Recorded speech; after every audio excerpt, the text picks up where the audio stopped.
Net achievers, we will discuss temperate cyclone.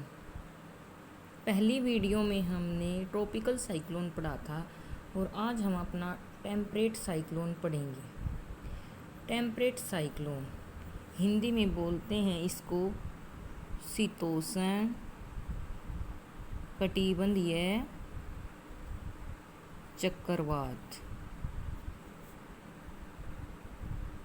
तो सबसे पहले बात करेंगे कि इनकी जो शेप होती है वो कैसी होती है। जो इनकी शेप होती है वो होती है गोलाकार, अंडाकार या वी शेप की। इसके कारण ही इन्हें लो डिप्रेशन या ट्रफ कहते हैं। ट्रफ बनता है ऐसे, जैसे कि ये हो गया, ये ऐसे जो नीचे वाला पार्ट है इसको बोलते हैं हम ट्रफ। इसकी शेप के कारण ही ये ट्रफ बनता है। फिर है इसका जो व्यास होता है वो कितना होता है। इसका व्यास 1920 किलोमीटर होता है, परंतु जो इसका लघु व्यास होता है ये होता है इसका बड़े वाला व्यास, दीर्घ व्यास, मतलब ज़्यादा से ज़्यादा व्यास को हम बोल सकते हैं 1920 किलोमीटर। और जो इसका लघु व्यास होता है स्मॉल वाला वो होता है इसका 1040 किलोमीटर। ये चक्रवात जो होते हैं टेम्परेट, ये 10 लाख वर्ग किलोमीटर क्षेत्र तक भी फैले होते हैं।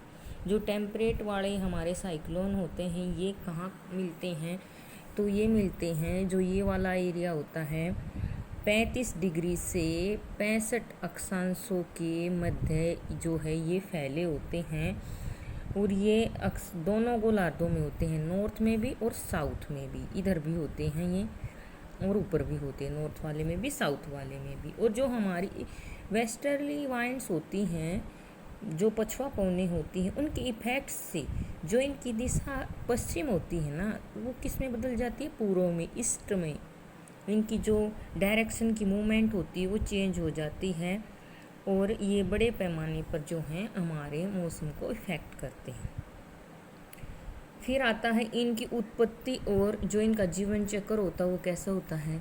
इनकी उत्पत्ति को जो ओरिजिन होता है इनको जोड़ा जाता है पोलर फ्रंट से।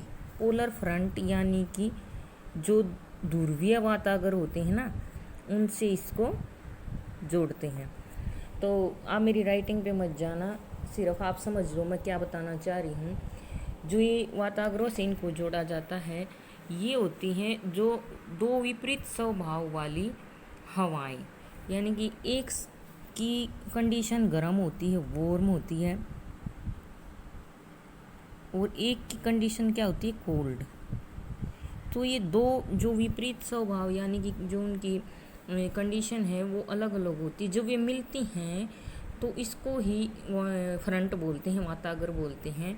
जो इसकी ओरिजिन हुआ था, इसमें एक हमारे ज्योग्राफर हुए हैं बर्कनीज ने इसके बारे में कुछ बताया है। उसने बताया है इसके संबंध में, उन्होंने एक थ्योरी दी थी जिसका नाम था ध्रुवीय वातागर सिद्धांत। ध्रुवीय वातागर सिद्धांत ये दिया था बर्कनीज ने। तो अब आता है कि इसके जीवन के जो चक्कर होता है ना, उसको हम 6 पार्ट में डिवाइड करते हैं। तो ये कैसे होता है, सबसे पहले गर्म और ठंडी वायु राशियाँ चलती हैं, जैसे कि ये वार्म होगी, ये कोल्ड होगी, तो एक दूसरे के समानांतर चलेंगे फर्स्ट स्टेज में। सेकंड होती है, इसमें दोनों वायु राशियाँ एक दूसरे में प्रवेश करती हैं, यानी कि कोल्ड के ऊपर वार्म रहेगी क्योंकि ये ठंडी वायु राशि होती है और ये ठंडी हवा हमेशा भारी होती है, जबकि जो वार्म वायु राशि होती है ना वो ऊपर रहेगी क्योंकि उसका वेट कम होता है। तो इस वजह से ये इसके ऊपर है। तो क्या करती है, जो वार्म क्लाइमेट है वो कोल्ड के एरिया में जाने की कोशिश करती है। फिर थर्ड आ जाती है, थर्ड स्टेज में क्या होता है, उनका पूर्ण विकास हो जाता है, ये ऐसे घूम के और ये ऐसे हो जाती हैं आपस में, तो ये चक्रवात का रूप धारण कर लेती हैं। फिर आती है चौथी स्टेज। चौथी में ये क्या होता है, जो ये गर्म वाली